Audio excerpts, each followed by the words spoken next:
She laughed at me like I was nothing. I'll never forget the way her eyes skimmed over me that night like I was a problem someone forgot to clean up. I wasn't dressed like a billionaire. I wasn't standing tall. I was slouched in a secondhand wheelchair in jeans and a plain gray shirt.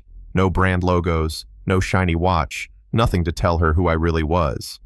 And that was the point. See, a few months back, I'd met this woman, Olivia Sharp, through a book club app. We bonded over poetry, classic novels, and late-night jazz playlists.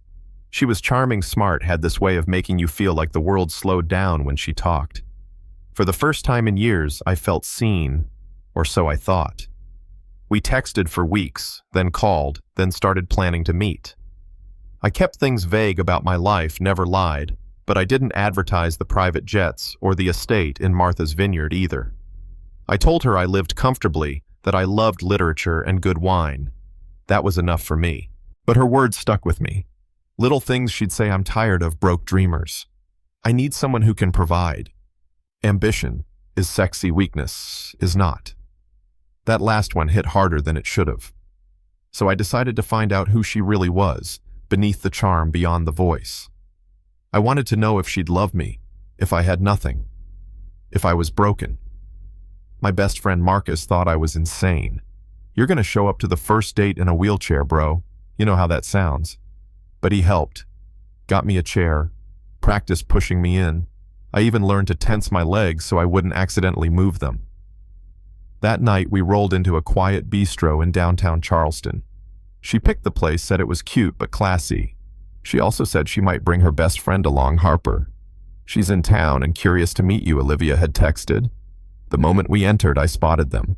Olivia looked exactly like her profile, polished, poised burgundy dress hugging her waist like it was sewn just for her.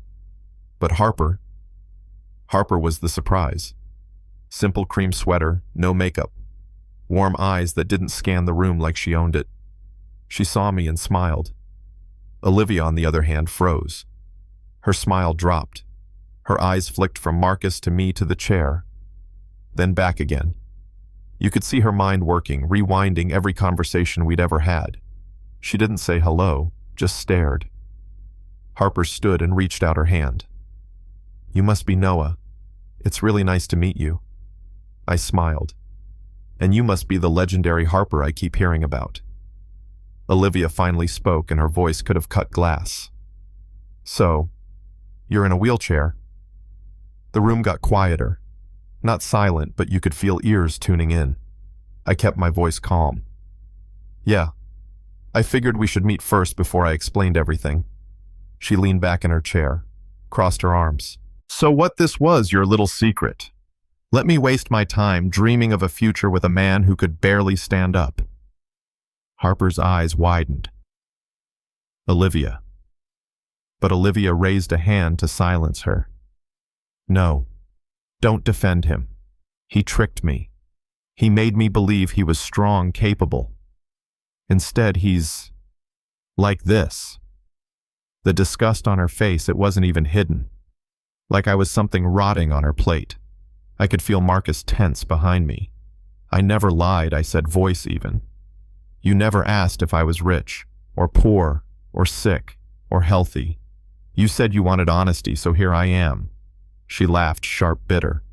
You wanted me to pity you, didn't you? That's the game here. Poor little crippled man hoping the pretty girl feels bad enough to stay. Harper leaned forward. Liv, stop. You're embarrassing yourself. No, Olivia snapped. He's the one who should be embarrassed. Look at him. Pathetic. Then she stood, grabbed her purse like it was a sword. I could never marry a broken man. Ever. You hear me? She turned to Harper. If you want him, be my guest. I don't waste my time on trash. And just like that, she stormed out. Heels clacking head high like she'd just walked away from a scam artist instead of the man who'd actually cared about her. The silence afterward felt sacred. Harper looked at me, her voice soft and steady. I'm so sorry. That was cruel. You didn't deserve that. I nodded, throat tight. Thank you for staying. That night, I didn't sleep. Her words replayed in my head like a record stuck on scratch. Pathetic. Broken. Trash.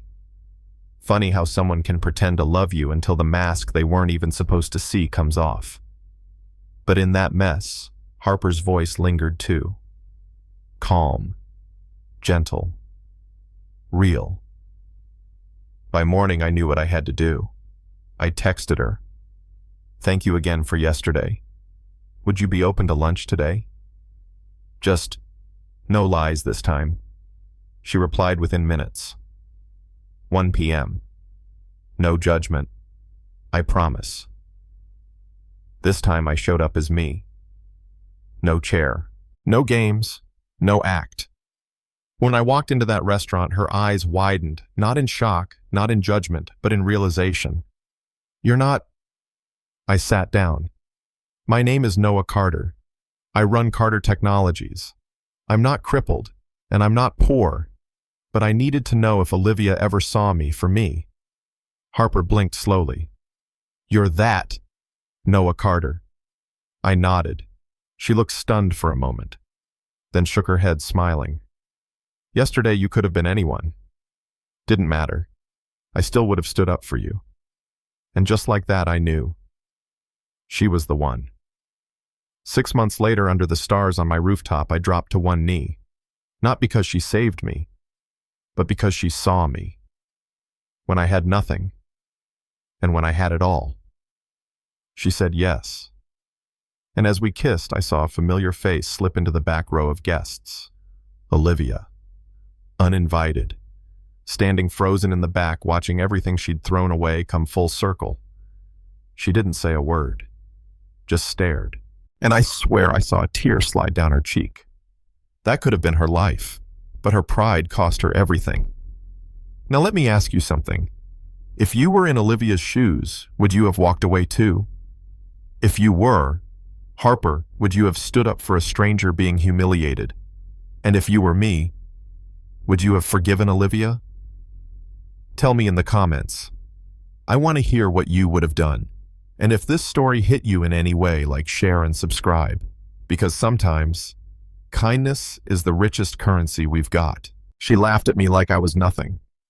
I'll never forget the way her eyes skimmed over me that night like I was a problem someone forgot to clean up. I wasn't dressed like a billionaire. I wasn't standing tall.